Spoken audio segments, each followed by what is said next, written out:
You're listening to the Betoota Advocate's weekly news wrap on Desert Rock FM 96.5. Welcome back to the weekly Betoota Advocate Bulletin. Most of the country is in lockdown. A couple of the towns in Queensland got let out Friday Eve. Darwin's out, but Brisbane and Sydney, they remain in lockdown.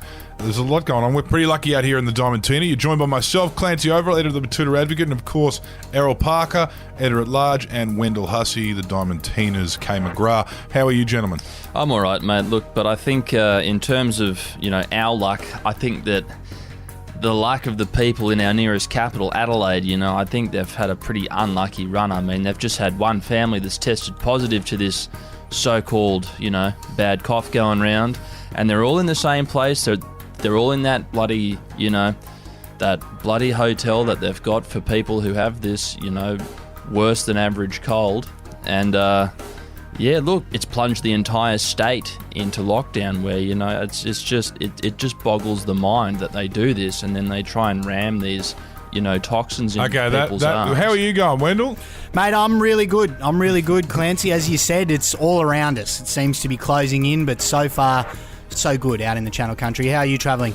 I'm not too bad, mate. I'm enjoying the new restrictions they've placed on greater rural Australia, and I'm actually hoping to get a taste of that soft lockdown because I've got an in-laws 40th or 50th coming up next week, which I'm hoping to get out of. But what do we got up first in the news today, Wendell? Righto, yeah, we'll get into our weekly news wrap, and there's been lots of vaccine news, lots of lockdown news, all sorts of stuff going on. But we haven't heard a lot from the Prime Minister. Now, we contacted his office, and they confirmed that things aren't going well enough for Scotty from marketing for us to hear from him.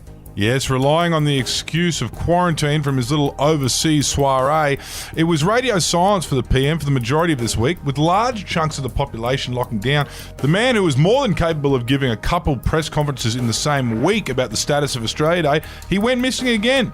In a bit of a throwback to the Black Summer bushfires, really. Apart from coming out and giving conflicting vaccine advice to the experts a few days ago, he has emerged from quarantine now, and he did give a little presser Friday lunchtime to say how good Origin was. But he has told us that he will be laying low until the states get on top of this latest outbreak.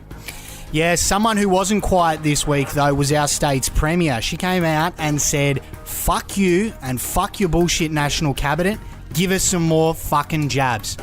Yes, Anastasia came out firing earlier this week with the southeast corner and Townsville going into lockdown. Palaszczuk fronted the media to fire shots at the Prime Minister, claiming that the National Cabinet is a fictional construct designed to shift blame to the Premiers. She's demanding the boss sort it out and get some fucking vaccines to put in people's fucking arms. Of course, no answers to how a hospital worker out front of a COVID ward was allowed to work unvaccinated from Joanna, but it's an interesting precedent nonetheless, and it's rumoured that Gladys might follow next. Yeah, we'll wait and see if she does that. Now, the Cataboys have piped up this week, telling Anastasia Palaszczuk to just say the word and they'll secure a supply of federal jabs. Yes, after the Origin loss on Sunday night and the spread of the Sydney sneeze up here, there was a real feeling of Queensland versus the rest up north this week. And a couple of blokes always ready to fire up against the Southerners is the father and son, Rob and Bob Katter, who informed the Premier that all she has to do is ask and they'll head down south and bring back some urgent medical supplies. Yeah, Katter said, and I quote, "All you need is me, my Adler, my son, and a couple dozen unregistered voters out the back of Isa. We'll secure those jabs for Queensland by any means necessary.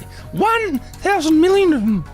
That's a lot of jabs. Steph Turner was a big fan of that idea, saying she hopes that they leave a forward perimeter inside the enemy territory.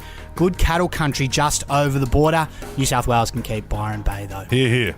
Here in town now, and a local all-boys share house has reported a couple of active community cases on the balcony. Yeah, a bit of a scare here in town with concerns of some active cases in the community. However, those fears were quickly eased when it was confirmed that the cases were just a few boys hooking into some Betoota bitters. Yeah, it's good to see some young people enjoying themselves during these uncertain times. No footy training, a couple cases and a couple pouches of rollies, and the boys are on for a nice little midweek blowout.